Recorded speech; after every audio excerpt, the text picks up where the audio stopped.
Greetings again, everybody. Welcome back to Dark Souls 2.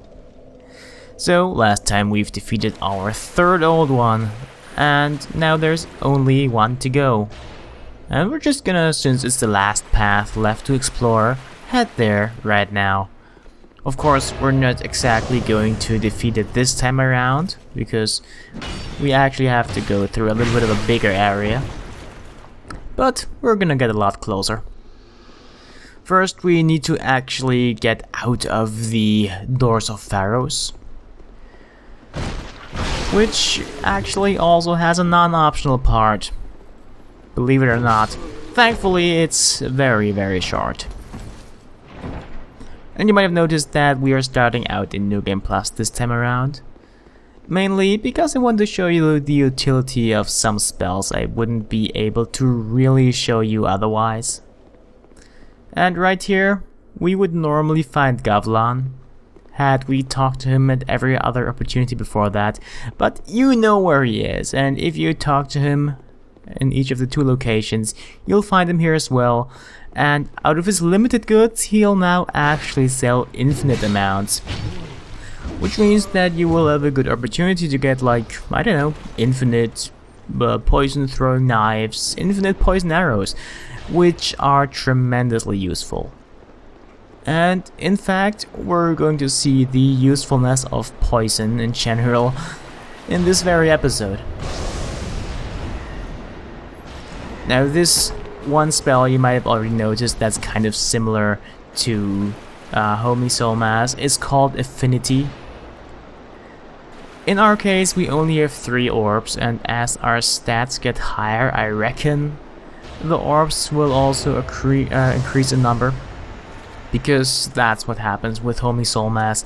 It starts out with 3, and as our intelligence increases, we get 4, and eventually 5. And this is actually the exit of Doors of Pharaohs already. As I said, this bit they force you to go through is actually really short, so I don't mind it at all. Even though this makes it one of the more forgettable areas of the game, and I'm still not very fond of it, despite there being an optional boss in there and all that. I usually skip it. And now we are in New Game. We've just entered Brightstone, Cove, Tseldora, and we see this little encampment here, which is entirely skippable. We could have just gone to the right immediately as we left Doors of Pharaohs, and we would have been able to go on with the area as usual, but there's some stuff here to find, and I would be remiss not to actually show it here. For instance, there's this tent with 3 of those guys. Their attire is called the peasant attire, but I suppose it would be more correct to call them miners, seeing as they wield pickaxes as weapons, and the area kind of makes it seem like there's stuff to be mined here. They also have a blackish aura, which makes me believe that it also does dark damage, but I didn't actually verify that, at least not yet. It's been a while since we've seen breakable objects that hide items, but look at that corpse that fell down here. Lacerating arrows, they actually induce bleed. And hey, we can summon Benhart. And on New Game, we actually will, because much like Lucatiel, summoning Benhart for 3 of his boss fights will actually give us something if we talk to him afterwards. There's this fight here, and well, then 2 later, obviously. Hell, 3 later, technically. And we could also use Bonfire Ascetics in case he doesn't spawn in 1 or 2 of them, in case we really need to do that. But yeah, we would get his sword and his armor, or rather, yeah, exactly that's what we would get. Which you can also get by killing him, of course. In case you really want his stuff and were unable to get it legitimately. And yeah, this, well, of course, probably piqued your interest. There's usually something up with wells in video games. Yeah, we can drop in it. The other two we've seen so far both had rocks with ropes attached to them, and if you knock the rocks down, we would see the whatever was attached to the other end of the rope come up. In Majula, it was a corpse with an acid flask shard, and in the Lost Bastille, it was actually a cage full of those mummy dudes, and they dropped the Wanderer set. Well, would have dropped it if they didn't kill me.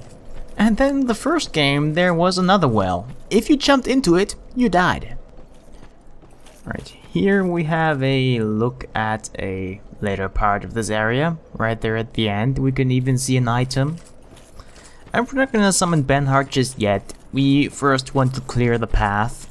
Technically, we could bring him along now, but I like to be safe and just keep their health as high as possible for the boss fights. Though, once you see the boss fight, you might wonder why I'm even bothering, because the boss fight's not very hard. Sorry to spoil it.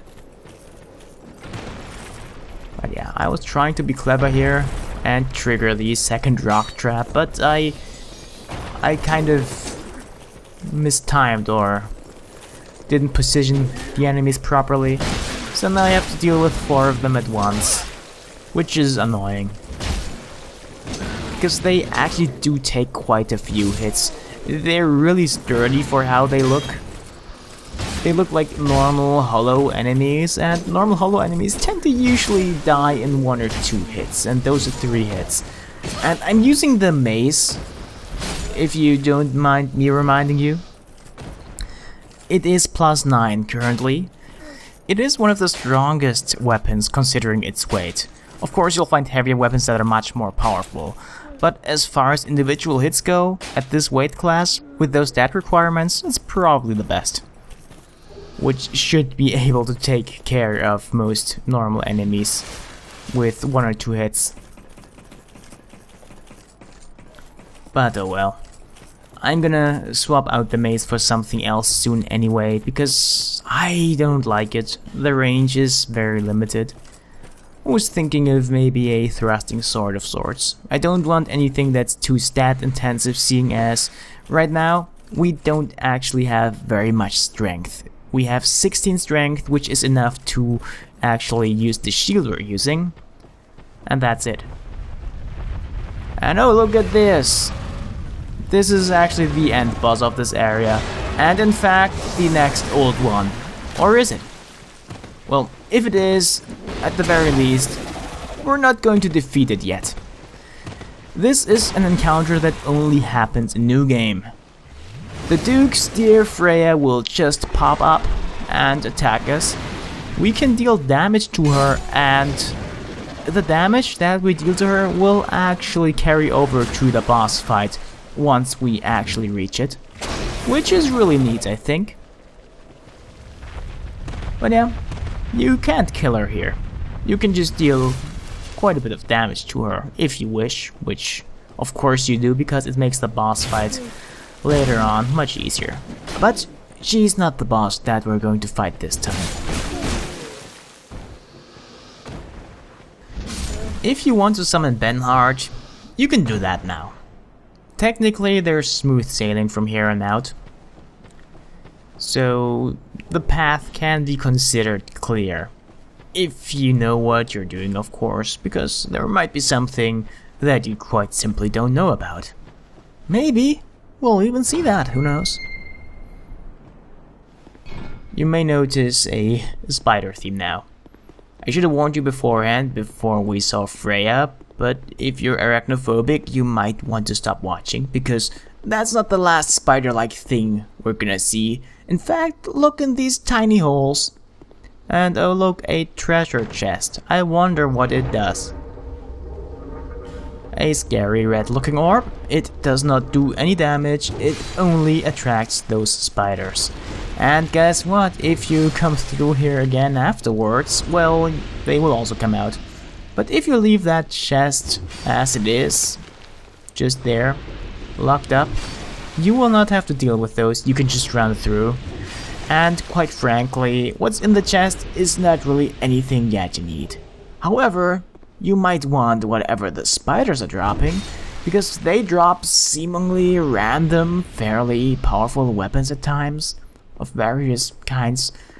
A Mastodon Greatsword, for instance, a Zweihander, a Mailbreaker, and other stuff too, and hey, a hidden wall. Yeah, didn't see that coming. And another New Game Plus exclusive enemy right up there. And I think this one has a chance of dropping something. But those phantoms usually, even though they might drop their gear or whatever, only drop it at a very, very small chance, so you have to use an ascetic to actually get whatever you want to get. And that Estus flash shot there was actually the item we saw from up above when we looked down into the area. We're now there, yeah. Now let's just get this boss fight over with. Dark Fog is a spell that poisons everything that's inside Dark Fog, much like Toxic Mist or Poison Mist, and of course it works on some of the bosses as well. Here you can see it actually does quite a great job. It almost killed some of the small ones, and oh yeah, by the way, this boss fight is actually a group of enemies. They're technically all normal enemies, and they're fairly easy to defeat. Their strength only lies in numbers, and technically that's more of a psychological advantage because, yeah, I'm already done with it. But it's technically only a psychological advantage. There's many of them, but they're all clustered into one spot and they're fairly slow. You can pick them off from a range. Make sure to take care of the guys dressed in white, because they have a chance of actually healing everything that surrounds them. And the Prowling Magus himself only really casts hexes of various varieties, and he can be taken care of relatively easily. Just hit him with something. In our case, we even brought the Mastodon Halberd, which has this handy spinning attack, which basically is... It was made for that fight. Probably. Designed specifically to completely wreck this fight, which it did. I could have done this only with the Mastodon Halberd, but using Dark Fog was just too tempting. And well, now that we looted this entire room, let's talk to the guy who stands inside it. Something seems to be bothering you. Yes, I can tell. It is written upon your face. You have doubts about something you did. I am Cromwell. Regret, anguish, disillusion, bewilderment. What wonderful gifts they are. Together, they are the essence of life. Don't you agree?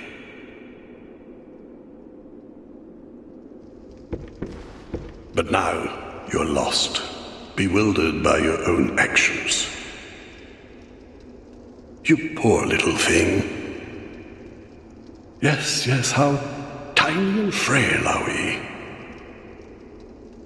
But if your heart is yet sincere, your sins will be forgiven.